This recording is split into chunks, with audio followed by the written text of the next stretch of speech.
what you want, when you want it, where you want it. This is The Mesh. Hello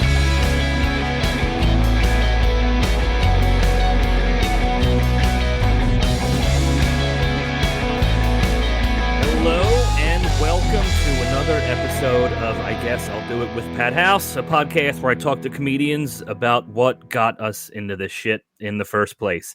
Today, I'm very excited for this guest, one of my longest and best friends in comedy. Today, I have the very funny, the very...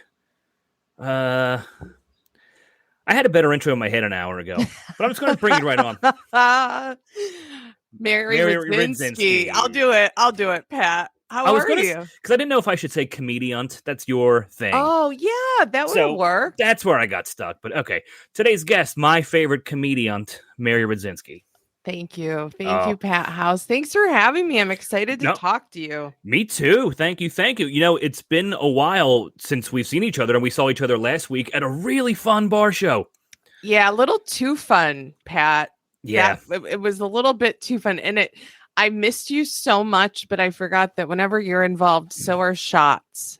Yeah. And it wasn't my birthday, and there were still shots. A lot of them.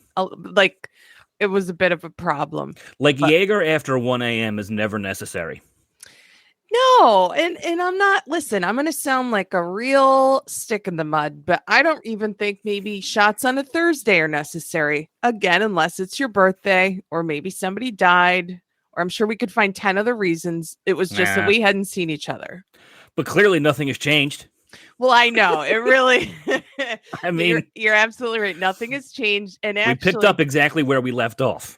Well, and if you want to, you're in the world of comedy, and you're getting paid basically with free alcohol. What are you going to do? Not do the shot? I mean, it's points irresponsible to not do the shots. Absolutely. So valid. So regardless, it had been a while since we did a show together. Even before COVID, it had been a while. So it was. I know.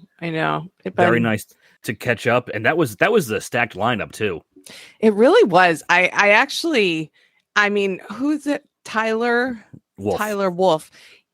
Great guy. He's running some good shows around Philly. Don't know how he managed to get the Woodstock of Philadelphia. Yeah, kind of. You know what I mean? Not to again, it's like being the prettiest girl in Cleveland. We're tooting our own horn here, but I mean, that was a fucking solid. Wasn't that a lineup? I guess for a free show too. Like, or was it free or no? Did people pay to get in? I think it was free. Yeah, because that's what I mean. I guess like a venue where it was kind of cool. I was excited to watch the comics perform, and that's not always the case. Oh, that is rarely the case. Yeah. But it was a lot of fun, and I'm glad you're on the podcast today because the episodes are getting better and better, and I'm glad you're here. Well, I'm jazzed. Oh, good. So you and I have known each other for 15 years now, probably. How long have you been at it? Around there?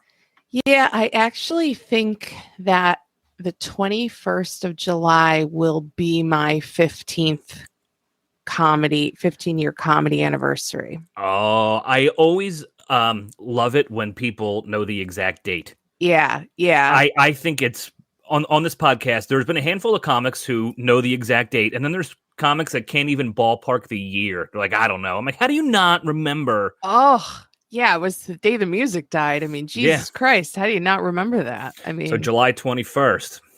Are we allowed to swear? Absolutely. Okay. All right. I probably should have asked that, as I am a comedian and a truck driver. What kind of comedian podcast would be clean? No, I know that's very true. I just, I'm a lady until I'm given the green light not to be. So I just want to make sure. Jackie Cation said the C word on here, so somebody already beat you to it. Oh, okay. All right. Well, I'll hold off on that.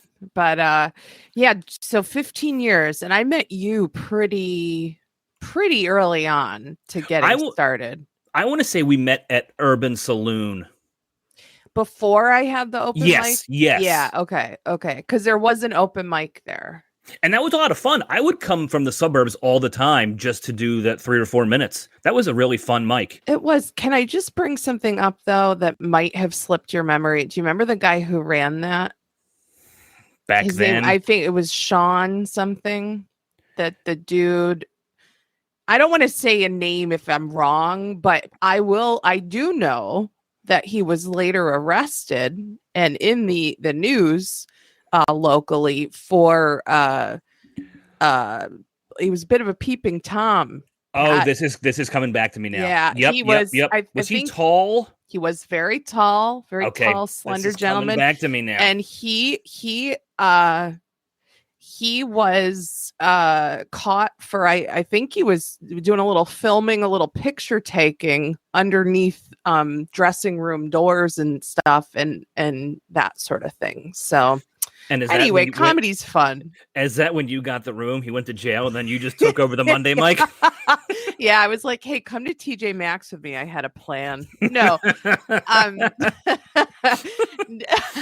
Honestly, he was a creep. Whatever. I love to talk about myself, but he said some weird shit to me one time, and yeah, he was a bad egg. But anyway, I met you at Urban Saloon. Yeah, I remember that, and I remember the first time I saw you. I don't remember if it was a Monday open mic back then, but I swear to God, I remember the first time I saw you. You crushed. I remember that. Oh, that's very nice of you to say. I kind of don't believe you, but thank you for saying that. No, it was a very good set. Oh, thank you. Well, thanks. So you are from Albion, New York. Yes. Small town between Rochester and Buffalo. I always remember you phrasing it just like that. That's exactly it. Yeah. Exactly. Right. I've heard you say it a million times. A million. Yeah. So, like, I know your brother very well too. Your brother Ryan is hysterical. Were you guys into comedy when you guys were kids? Was that something that was around in your childhood? You know, I think it's funny because I was really trying to think about this, and quick answer, yes. I mean, very much. Saturday Night Live was something that I grew up watching, or it was on in the background when I was a kid. Even like going back, like when I was a young kid, like Carol Burnett show, or Eddie Murphy Raw. I don't know what year that, but I just remember that being on like, I don't know, HBO or something, or what, back when it was like. That was early 80s, was it? I believe.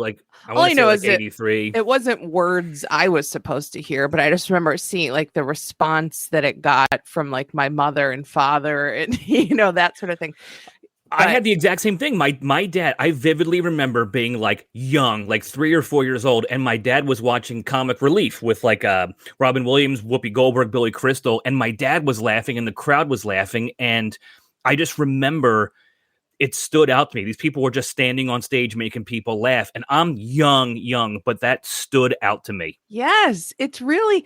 And you know what? It took me a lot longer than I'd like to admit, but it took me a very long time to realize that some people and some families didn't laugh all the time. Like my dad had such an amazing sense of humor and just very under the radar, very observational, and just this quick wit. And my mom had such an appreciation for it too. And and you mentioned my brother, we just were, even now when we're together, we're always trying to make each other laugh. And I didn't realize that until I was well into being an adult, that not everybody's like that there are a lot of families where it's, pass the salt and pepper, like nobody.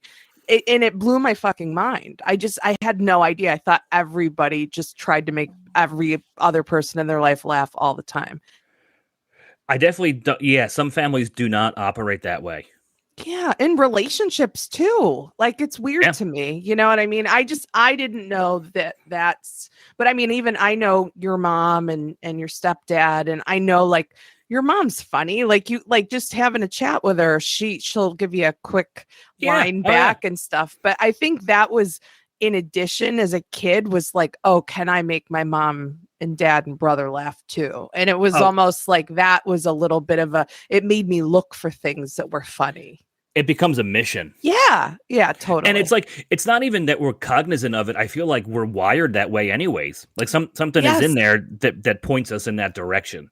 1,000,000%. You're not trying to, it's just the way you think. Yeah. Excellent. Totally. And that's like, I feel like as comics, that's how we like process our material, because I know just for me, nothing to me is funny without being angry or annoyed first.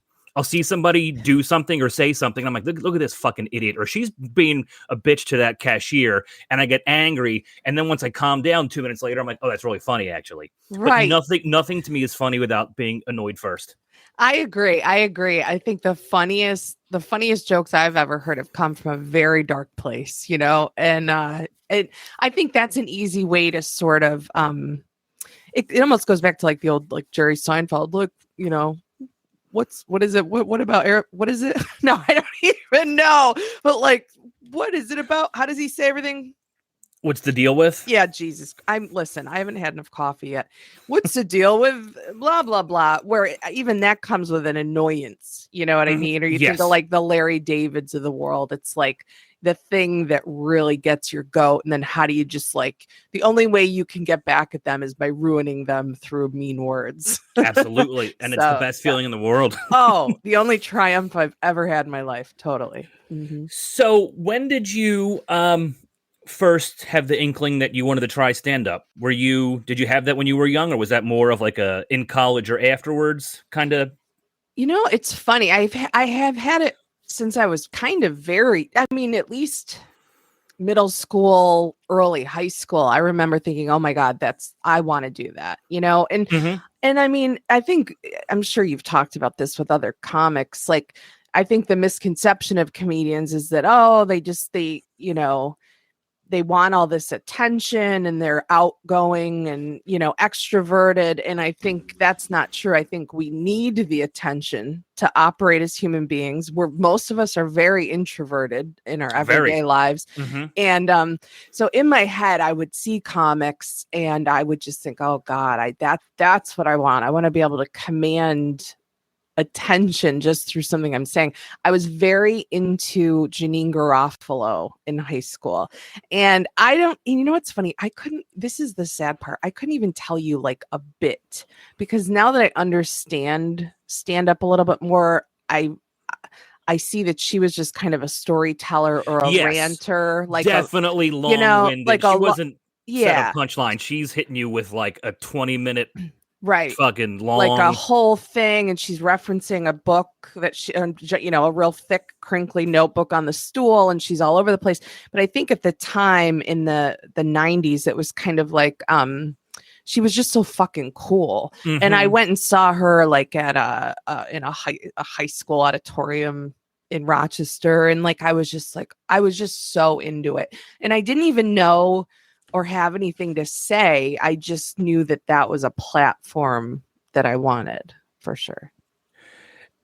Certain shows like stand out. Like I remember seeing comics come to Temple's campus when I went there, and whether I knew them or not, it's where I first met Big J. I was just like in awe of these people, just seeing live stand up for the first time when I was like 18 or 19. I was like, this is unreal.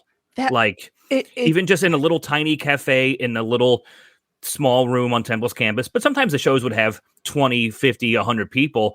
But I remember just being like, I lived for these monthly comedy shows, lived for them. Isn't that funny? I guess we never really talked about that with each other, because we've talked about everything in the world, but in terms of like the smaller venues where you got to see somebody, because I was thinking about that too. And I went to Syracuse and I had a work study job where I'd go help set up chairs in one of the theaters. And that's where I got to see like Jimmy Fallon before he was Jimmy Fallon, and Jay Moore was there in these like small kind of areas. It was so bizarre. And then like I drove with a friend to Hamilton College and seeing Mitch Hedberg in a again, like a college cafeteria, and thinking that they are the most famous people in the world. But at the time they weren't. And I remember leaving the Mitch Hedberg show, and he was in the hallway kind of staring at his feet next to like some merch or something. Like, we now understand how that feels. Oh yeah. And I asked for a picture, and I was like so mortified to ask, and he was like, oh my God, are you kidding me? I'm surprised you want one, or something like that. And now looking back, I'm just like, holy shit, what a world. It's just wild. I've seen that picture of you and Mitch Hedberg. Yeah. I can yeah. still see it. Yeah. And it's very cool that I was lucky enough to get one with him too. Yes, that's right. Yeah. Yeah, we're probably if we're in a low number of people I know because Probably. yeah, yeah. Absolutely. Wow. Do you remember him crushing that night? Oh yeah, Yeah. absolutely. And he was smoking a cig on stage, and it was just just crushing. But then also just like you know, you can kind of go back and look at it through the lens that you have now. He probably didn't think he was crushing. You know what I Yeah. mean? And I don't.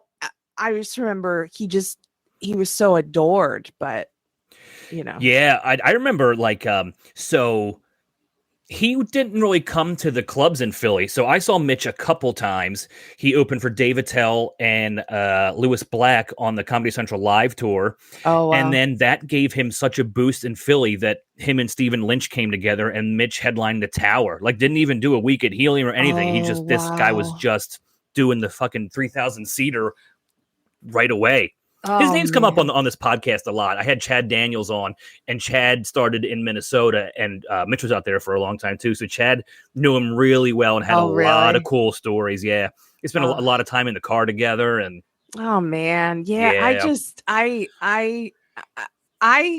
was, I would say Mitch Hedberg was, you know, you mentioned Attell in terms of jokes and actual setup punch and joke writing. I mean, to this day, I don't quote a lot of people, but like Mitch Hedberg, just there's nobody like him, you know. I know there are so many. So he had 3 albums, and all 3 are great. But his second one, Mitch Altogether, is my favorite, and I will still listen to it and genuinely laugh out loud. Yeah. Yeah, same. And it's funny too. You've met my mom a bunch of times. She is such a Mitch Hedberg fan. It's so funny. Like all that she has, I'm trying to think which album she has and like on a CD still that she plays in her car. But it's just like it's like hearing Christmas music to me. It's just like comforting, you know? It totally is. Yeah. So when did you have this thought that I'm going to give this a go? I'm actually going to try this. Like, had you been writing stuff for a little while, or did you always have ideas in the back of your mind? Did you jot stuff down? Yeah. I'm talking way back when, before you like started. way back. Yeah. Yeah. Like, so I started late. It was at the end of my 20s when I started, which considering how old, I mean, you know, that was, could have been your mom when I met you. It would have been a bad summer. You know, that's like my favorite lame joke. But, yes, I had notebooks where I would jot down, like it was more, now I understand that the word is premise. I was jotting down a lot of premises, and so, which I'm not doing a whole lot more than that right now, it seems. But yeah, so I did have notebooks, and I will say I actually kind of look back at myself and cringe that I talked about wanting to be a stand-up for a very long time, and I talked about it very confidently. In college, I remember like that's what I was going to do, and that's what I wanted to do. And thank God I actually did it, because I can look some of these people that I'm still friends with in the eye. But I talked a big game and then didn't do anything for a very long time until after I left college. So you told people while you were in college that you were going to be a stand-up, but you weren't doing anything about it? Yep. That's hilarious. But but the thing was, I was so not funny. And again, you know me, I'm not like jazz hands or like I'm the opposite of high energy, but I was just like kind of, you know, comical. And so people bought it, people that didn't really have a whole lot that was making them laugh. So I think in my head, I was like, I don't know. I was like already like I was a little bit of a personality for my friend group, and that sort of horseshit. How embarrassing. Like, honestly, I could run into traffic just thinking about it. But where was that very first set? The very first time you stepped on stage as a stand-up? Oh my God, Pat. I honestly, I know you've had a bunch of comics on here. This might just, I don't mean to brag, but it was at the Malvern, the Desmond Hotel Business Center in Malvern. I know exactly where you're talking about. I drove by it the other day. Yeah. That's where it was? Yes. So I took Paul Solari's class. Paul Solari, his name has come up once or twice on this podcast. I saw him pumping gas a few weeks ago. Oh my God, that actually. I think, first of all, I just think like, I don't know, you'd see him now and be like, whose Pop is that? Even then.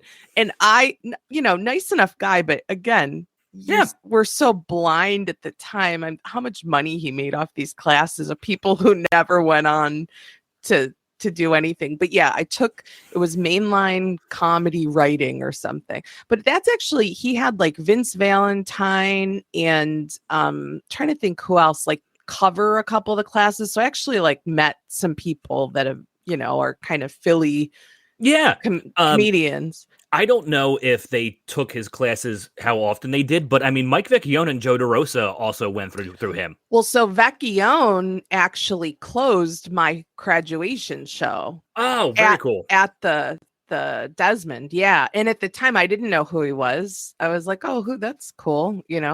And then, but yeah, that was my first 5 minutes. My brother flew in from Las Vegas for it. That's awesome. My mom and dad were there. I had a couple friends from work, from my pharmaceutical sales job. My best friend, Mandy and Molly, they were both there. I know both of them, yeah. And I mean, honestly, I've never had a wedding, but that was probably as big as it'll get. How did it go? I mean, I think I crushed, but everybody crushes those shows because everybody, like, you were making fun of me the other night because I said I didn't have any new jokes because we hadn't seen each other in so long, and you brought up the Vegas joke. That was where that bitch was born. Oh, absolutely. Yeah. But no, I did well. And yeah. There is something to be said for like your first set going well because you have this weird nervous energy that you've never had before and you're excited. Yes. It's such a unique feeling. And I find that most comics, myself included, had a very good first set or two, and then they just get their ass handed to them for the next 3 years. Well, yes. But I guess that's kind of the way, because otherwise would we have kept going? I mean, it makes you wonder a little bit. Like if we ate a dick so hard the first time. You're like, that's not for me. Let's get into watercolor. Or you'd just be like, try something else. But so once you did that first set, did you know you were you hooked? Because a lot of us, you're like, oh, I don't know what just happened, but I'm doing that again as soon as I can. I was hooked, and I'll be honest with you. I don't admit this openly and freely. I actually don't count that as my stand-up date.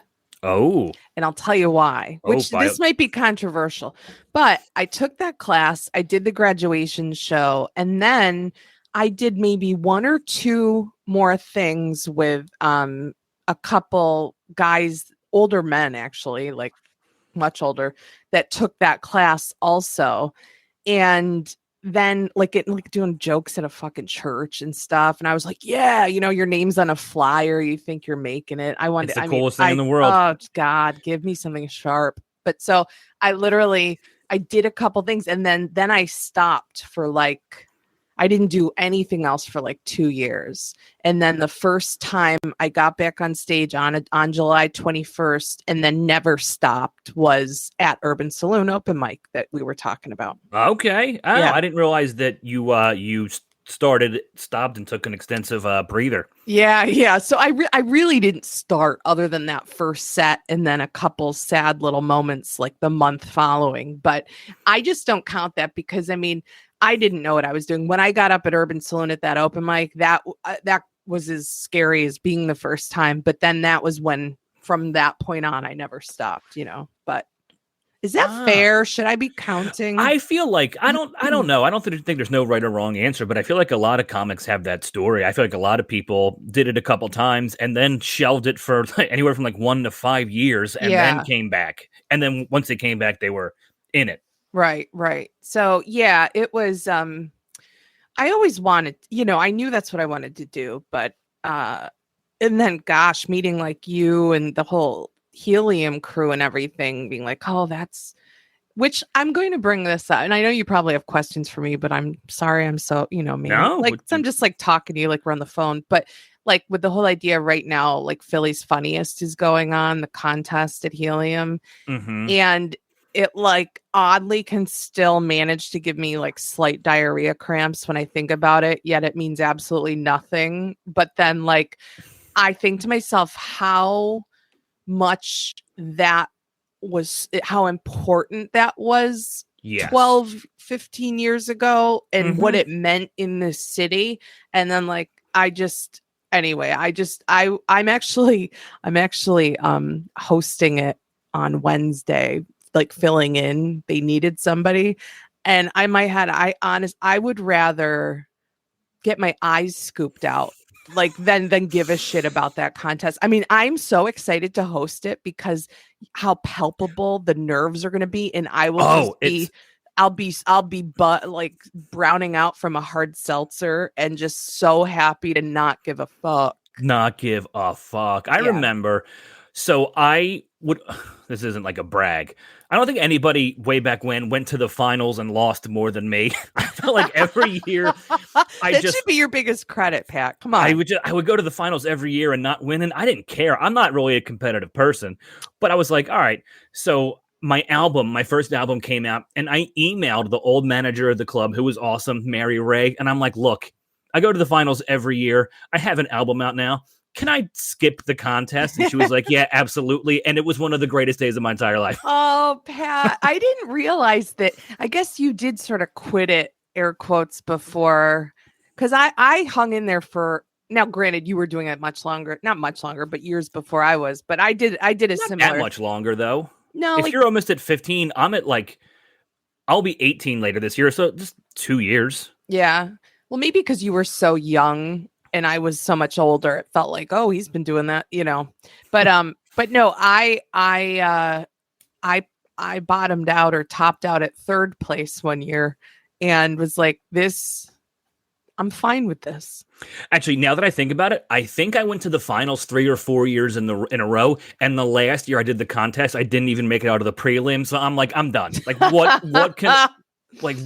Because I was already like, I was doing the Portland Helium, and Buffalo was about to open, and I'm like, what am I worried about this 7 minutes for when I get paid work on the weekends? Right. No, at the time, you know, you're thinking at the time, and I'm sure much. there are so many comics in the Philly's Funniest contest right now that are living and dying by this summer, and I forgot it was even taking place until you said it right now. I know. It was so in the I remember very quickly. I had just remember the first time I did stand up, like that contest thing. And then I signed up for Philly's Funniest right away. Now think about that. But I went in there, but they actually were already done. So I got put on an alternate list. My friend Michelle came to visit. Long story short, I got a call from Mary Ray saying, hey, can you be here in like an hour? And we were like over at the aquarium in Jersey or something. And I was really conflicted and I didn't do it. And then I didn't do Philly's Funniest for like another 2 years. That was like, if whatever God you believe in was just keeping me on that side of the Delaware River, because that it would have fucking ruined everything. If my first exposure was within a month of me doing stand up there, I truly believe everything would be different. Yeah, but a lot of people come out as first timers for the competition, I think, which is a weird mentality because you have first timers, then you have people that want to do this for a living. So it's a weird mix. Yeah, but I would have fallen on my face and it would have been hard to recover. Well, on this podcast, I've had a lot of my guests share horror stories, and I won't get into the whole details of mine, but you saw one of my worst, I mean, epic bombs. And it's a great segue here because I was fresh off of Philly's Funniest. I had the prelims, the semifinals, and the finals all within like a week and a half. And I had my 7-minute set, and it's swinging killer. Your dick real confident. I'm swinging it real confident. So I'm coming off of Philly's Funniest, killer 7-minute sets. You and I go to the Boston Comedy Festival. I love that one of your worst moments is one of my favorites. I wouldn't have it any other way. But I did the same 7 minutes that I just murdered in Philly with for 2 weeks in a row. And I got absolute dead fucking silence. I think crickets would have been a welcoming sound at that point. And I don't know what happened. A lot of other comics didn't do well either. They were just a shitty crowd. But I am swinging for the fences with my A game. And my arm hair is standing up. And I am getting nothing. And I swear to God, I could hear you cackle. And it was the best part of the set because it just made me laugh. And I just walked off that stage. And you, as a very good friend, you didn't know what to say to me. I remember you and I met at the bar when my set was done, and your face just said, I got nothing for you. Well, a very good friend isn't going to lie to you in comedy. That and we know, you know. Whew, I had tears in my eyes. And also, we both knew how bad it was. So I don't think you wanted to bust my balls yet. And I was still trying to process what just happened. Well, it was, I remember, and did you maybe laugh while you did something where you acknowledged something? I think it may have been you. Probably. I probably laughed hearing you laugh and just knowing that oh my God. Well, we had a great lobster roll, I think. And yeah, we did. We went to the Barking Crab. Yeah. Oh, Pat. That was that's like the craziness of stand-up where it's like one man's treasure is another man's trash. It's like, But we have all bombed. You've seen me bomb. I've seen you bomb. So it's all fair game because we've all been there. It's one of the things that, that bonds us as comics because you just understand how much it sucks to fucking bomb. But when your friends are bombing, you kind of enjoy it a little more. Yeah. And also when it's your friends who, I forget who it was that said it to me one time. It was very wise kind of advice or a thought that stayed with me, that if you're a stand-up comedian and you're not bombing, you're not doing enough stand-up comedy. Mm-hmm. And I do believe that, because I was telling you, I had a set recently where I still could use a strong hose to get the rest of it off me. It was tough, you know what I mean? But then it's like you feel like shit, but then you go on to the next. Yeah. I mean, that's the beauty of over time too. You care less and less because, early your first couple years of your career, when you have a bad set, that'll stick with you for a couple days. But now I'm like, fuck it, I don't care anymore. Right. Oh, so it does feel good to be in that position, but it takes a decade to get there. Well, absolutely. And there are some that are worse than others. I mean, I know we were talking how you were at the casino. I'm like, because some of the worst bombs I've ever had have been at a casino. Yeah, they can be awesome. So this isn't like a blanket statement, but yeah, man, casino gigs can be rough. And the other night, today's Wednesday, less than 48 hours ago. Yeah. Oh boy, I just had a rough one. And it's really funny. There's something so interesting in the psychology behind it. I was pulling out the best bits from all of my albums, my closer from all my albums I did, get nothing. The bits that when I'm not having fun or when I really need to change this room, I have 3 or 4 in my back pocket and bam, throwing them out there, nothing. And I'm like, I don't know what you got. I don't even know. Yeah. I'm a professional. I've dug myself out of many holes, but I'm not coming out of this one. I just couldn't get them. Now, and I did my closer, which got nothing, and I started laughing. I was like, "Well, that's it. Are you guys ready for your next comic?" Oh, God. as there's dead air in the room. And this wasn't a small crowd. There was between 400 and 500 people. This wasn't like shit. So wait, Borgata. Mm-hmm. Which is a great place. Oh, it is. It's a great place. But this was just a rough Wednesday show. Well, exactly. So it's a Wednesday show, and it's usually 3 comics. Yeah, I love the format. It's a 1-hour show. It's 20. I mean, you just bring up the next comic. It's where were you in the lineup? I have to clear my second. throat. Is this awful? Is he? No. I'm so sorry. I was in the middle. You were in the middle. I okay. was the second comic of the 3. Okay. So it's only 20 minutes, right? Yeah, but it felt like 60. Yeah. God. You know what? I'm trying to think. I actually think I went a little under my time. I think I started saying good, at the Borgata. There's a clock on stage that counts down from 20, and I think it was a minute and 4 seconds left on the clock, and I was like, "You guys have been a great crowd." I'm just saying sentences to just contractually fill my next minute. Pat. Okay.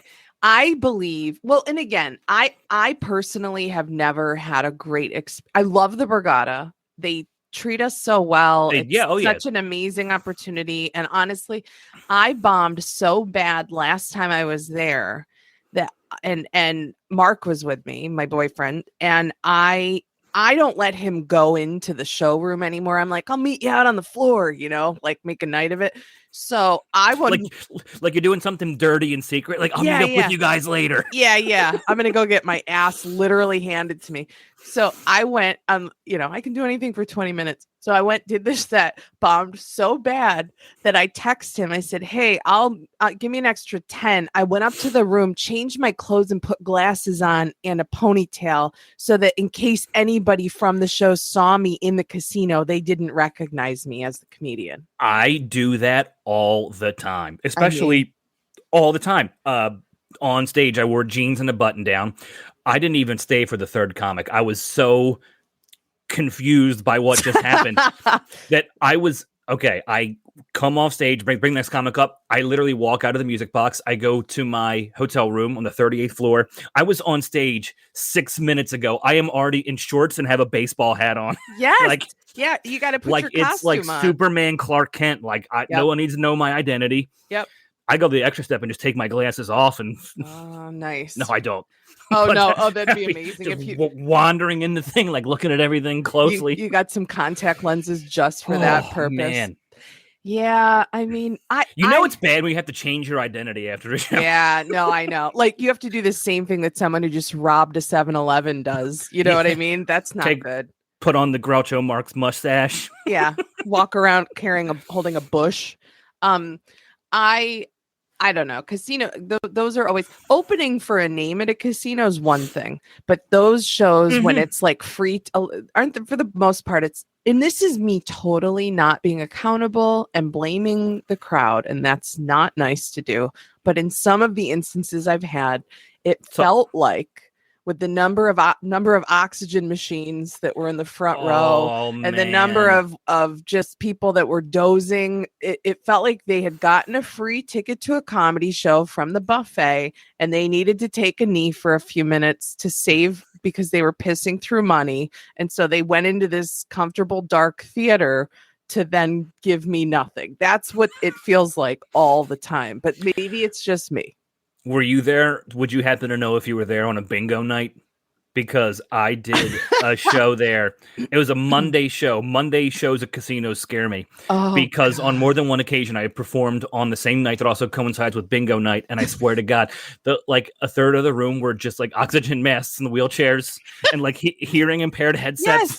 Yes. And I'm just like, you don't want to. Like these people wanted USO Bob Hope. Like right. That's what. And even that might not. And here I am, like, so I had a weird thing at Wendy's happen to me. Yeah, and I'm like, so who's dating? Yeah, like it just, I mean, who boy. But again, keep them coming because they are nice gigs. Yeah. You are very good friends with Sarah Colonna. I have had her on the podcast before. Yes, she's awesome. She's my girl. You guys touring much this year? Not much. It's funny. Because I was with her. My allergies are killing me. You're gonna. So it's sorry. Fine. I clear my throat when you clear yours, so you take the brunt of it, and then I'm under the radar. God. Second time I did that. Tell Moose I'm really sorry. He can hear me probably. I was with Sarah the Valentine's Day before COVID. So she and I were together at Hilarities in Cleveland. And so that was sort of, before coming out of all this, my last time with her. And then we sort of reunited this past New Year's Eve in Tacoma, Washington. I opened for her. My Tacoma shirt. Yes. Love it. I love that club and I love that hotel. Oh my. The Murano is top 3 hotels in the country. It was absolutely wonderful. Like we spent so much time just in the hotel. It was amazing. Isn't it? It's gorgeous. Yeah, it's beautiful. Tacoma is known for its glass blowing. So there's beautiful artwork everywhere. It was just, it was so nice. But I like Tacoma more than Seattle. I really do. I'll be honest. I So Mark had never been to Seattle, but I tacked on a few days. He was with me, and I tacked on a few days. We went to Seattle for a few days, and he said a similar thing. Like, Mhm. this is, yeah, it was beautiful. We went to didn't you and I go to Gig Harbor? We did, So because I was performing in Bellevue, Washington with Ben Bailey from Cash Cab, and I okay, was staying at your brother's place. that's And right. then you flew out to meet us, and then me and you drove Drove down to Portland to work with Portland. Joey Diaz the week after. Yes. Oh my God. Oh my God. That was so fun. Big hand for Pat and the Broad. Yeah, Pat and the Broad. We'd call me, well, that was a step up from Pierogi Girl. That's what he was calling me for a long time. So I was like, Do you remember that weekend? I'm not just saying this. Like certain weekends in my mind stand out. That was one of them because I mean I've done Portland 12 times, yeah, but every show we had that week was a 10 out of 10. yeah. Like all three of us killed every show.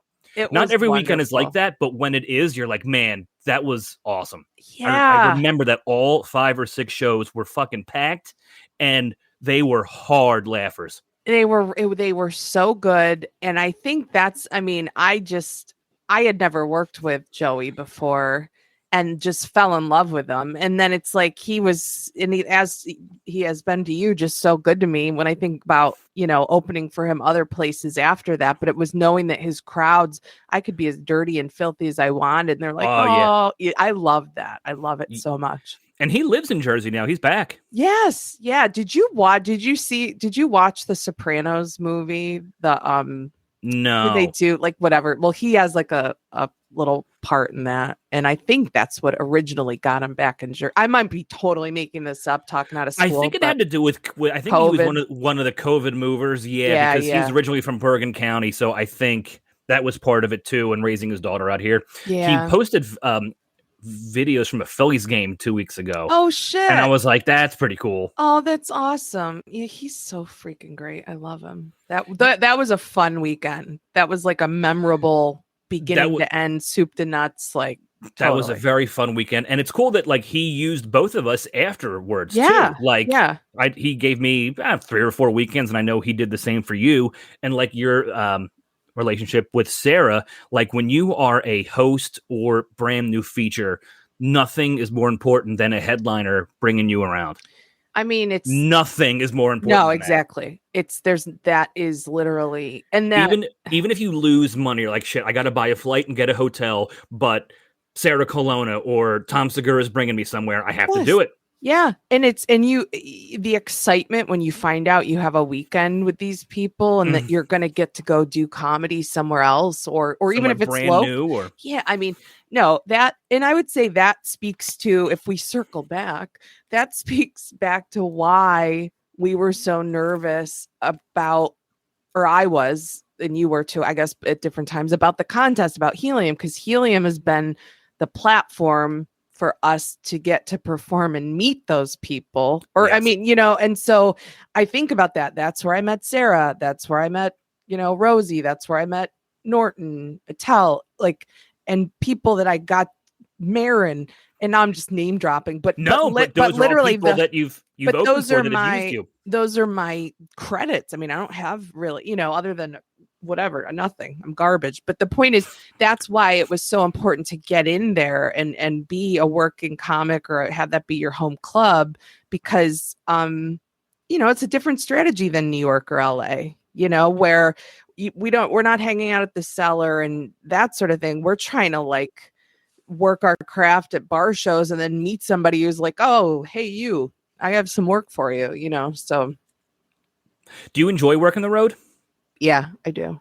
I love it. Very much. I absolutely love it. It has not gotten old yet. I enjoy long car rides. I enjoy flying. I love all of it. Yeah. Now with the flying back again, like when I have a weekend where I'm like, oh, I'm going to go get on a plane and I get to go tell jokes in a city and I get to be in this hotel room and, all for comedy. Fucking, yeah. I'm like, it's still like, it's not lost on me. I'm still like, holy shit, I'm here because the club booked me or so-and-so brought me. Yes. And this is wild. It could be even, I was just in Milwaukee 2 weeks ago and I was like, it's really cool to be here. It's really cool. I've never been to Milwaukee for comedy. When's your next road weekend? Oh Oh, good question. Have you done Skyline in Wisconsin? Twice. Another cool hotel. Is And it I'll same? tell you Yeah. about the restaurant later. Oh, okay, good or bad. No, very, very, Is very it good. good? Okay. Yeah, You know what's I headlined that. Okay, August of 2020, I headlined that room. It was my first weekend back from COVID. We only did 3 shows, one Friday, 2 Saturday, but it was still a lot of fun. And then I was just there a couple months ago with Brad Williams as the feature. Oh, nice. Really Okay. cool, really cool room, great staff, really cool place. Okay. Yeah, I'm really looking forward to it. I was supposed to be there in August, had my flight and everything. Doing it again. But they had to change it. So now it's October. But Okay. yeah, but I'm headlining both nights. And that's it's awesome. it's 4 shows, so I'm excited. Oh, Yeah. very cool. Yeah. So this was it was a lot of fun. My friend Joanne Schinderly, do you know her? Yes. Was she Portland originally? She was Portland, but she's now from she's- Wisconsin originally. So I was like, am Oh. I allowed to bring a feature? And they said yes. So I brought her. And Oh, that's smart. so And kind. it was very interesting because we're still in COVID, but things are opening up a little more, right? The Friday show was absolutely killer. The Saturday early show, just as good, if not better. Saturday late show, 15 people and blank stares. No. I actually went under my time because I was bombing and I'm supposed to do 45 and I'm at like 37 or 38 and I just said goodnight. I run over to the manager. I'm like, I am so sorry. I never bail early, but that wasn't going well. And why bother them or me for another 10 more minutes? She goes, you're totally fine. Don't even worry about it. And I'm like, look, they wanted to leave. So I apologized. I felt like an asshole, but the manager was like, nah, good call. Oh shit. How weird. Like what for those shows to be so different, or did they say, do they usually get like a lighter crowd on the Saturday? I don't know. I mean, like I said, it was still COVID. It was Saturday late show. I'm not a name, so it's not like, Pat House is going to put butts in the seats in Appleton, Wisconsin. Right. But but it's a great club. And then when I was there with Brad a few months ago, every show was sold out and every show was awesome. How many does it seat ish? I don't know, probably between 250 and 300. Oh shit. Okay. All right. No, I'm excited. It's funny. I don't have any big weekends coming up. You need a feature? Well, I was going to say, I don't have one yet. We can, you can talk to my manager. I'll give you his email. Could you imagine? Okay. Oh man. I don't know. It's still a ride, Pat. It's still a ride. It is, and it's a fun ride. Mm-hmm. Mm-hmm.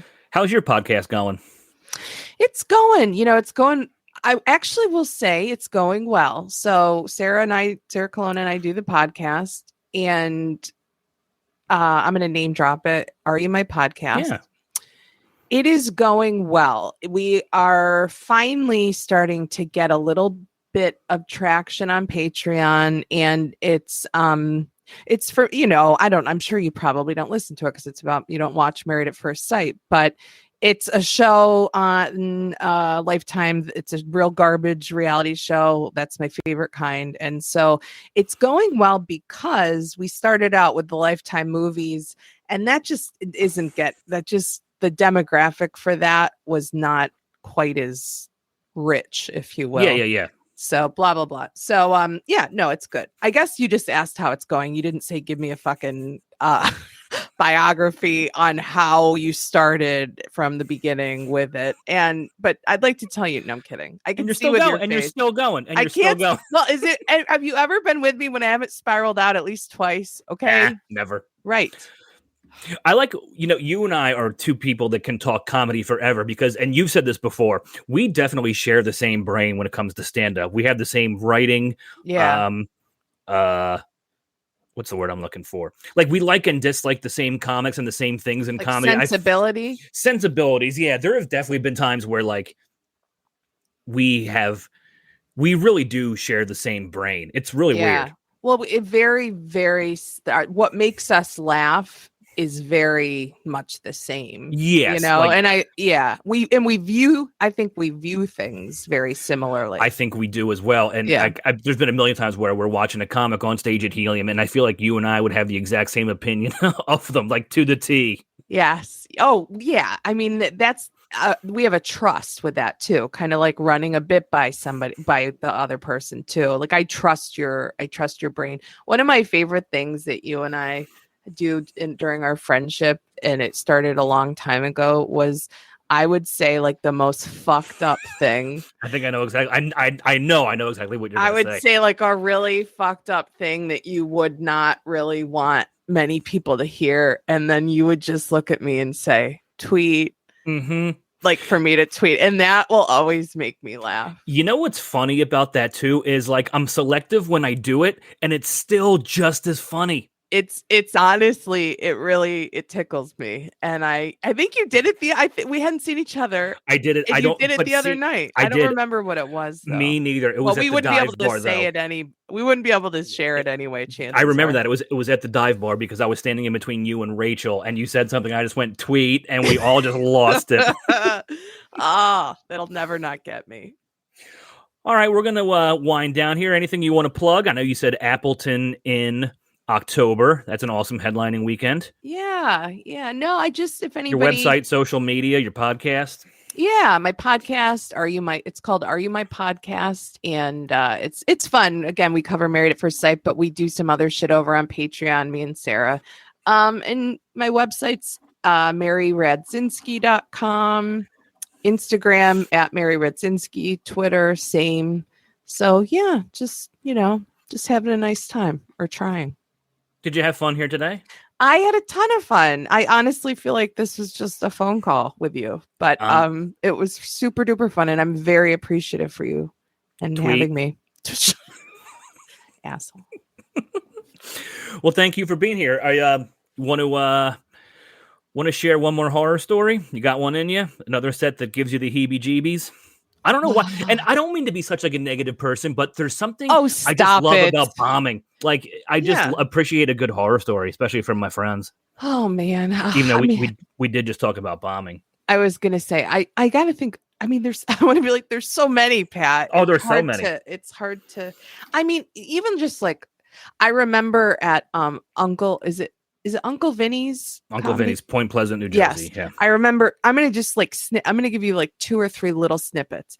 Being at Uncle Vinny's Comedy Club, and it was so quiet in there. Like you said, like crickets would have been welcome. And I was a feature, and the lady in the front row, I just heard her say, "I'm ready for the next one," to her who she was sitting with, and I literally stopped and was just like, dude, I can hear you. Like, I'm sorry. And I and the worst part was I reacted and it was not funny at all. And the crowd didn't hear her. So they just thought I was being mean to a woman up front. And that's a big thing. If the crowd can't hear it and you say something, you're an asshole because you're starting it. They don't know. Yes, they don't know. And that I never knew that, and so that was horrible. Up to last week or a couple weeks ago, I opened for Chris Frangiola at City Winery here in Philly. And it wasn't, it's like, it wasn't a bomb as much as it was a lot of work. It was just a lot of work. And then Mark was there and we made eye contact at the end, and he won't lie to me either. And I said to him, I'm like, that was bad. And he literally said, yeah. And I was just like, and then it just felt, I had to sit in that dirty diaper all night. But the problem was, have you done City Winery? No. Like, I know they do a lot of music venues. I know they're starting to get more and like have more comics, but I was opening. It was a 2-person show. There was no music. There was no one to say my name. So you go up. It sucks when you go up completely cold. It was completely cold. But then because you know me, I can be like, I barely have a pulse, and then I become the most high maintenance thing in the world. I said to the young woman who was working it, or the main lady, I go, I was like, somebody's got to say my name. I'm like, I'm not walking out like I'm going to sit down at a piano and do a fucking recital. Like I was like, fuck you. So Chris Frangiola was right there. I'm like, hey, come over here.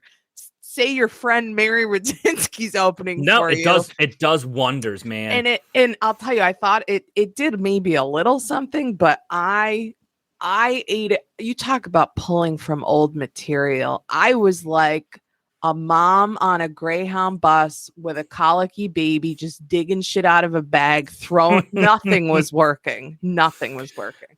Isn't it crazy? And then the very next show with the same material absolutely slays. Yes. And thank God. I mean, thank God, right?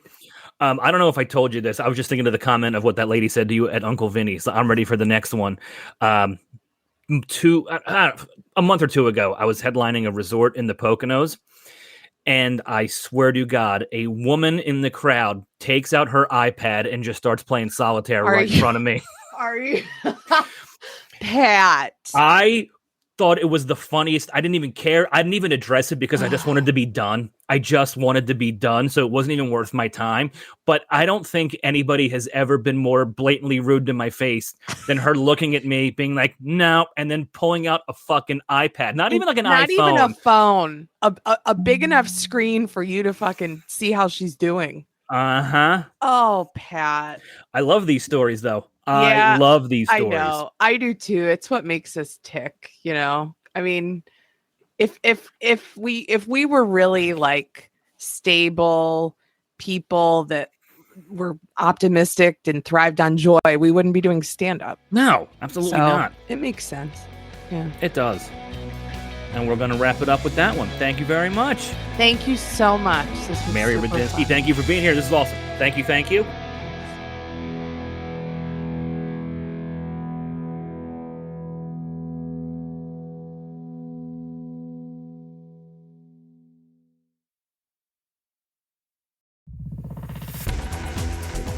You've been listening to The Mesh, an online media network of shows and programs ranging from business to arts, sports to entertainment, music to community.